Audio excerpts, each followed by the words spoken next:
Open the software and select Survey. Open Stake Line and tap Add. Import the start point and end point of the line.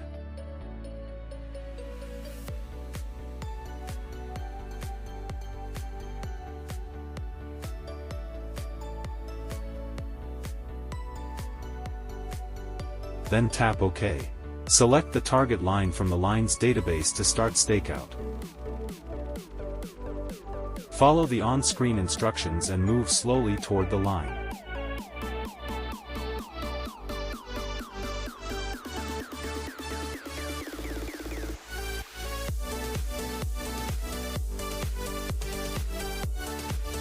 When the deviation is within the stakeout tolerance, an audible prompt is given, indicating that the stakeout is completed.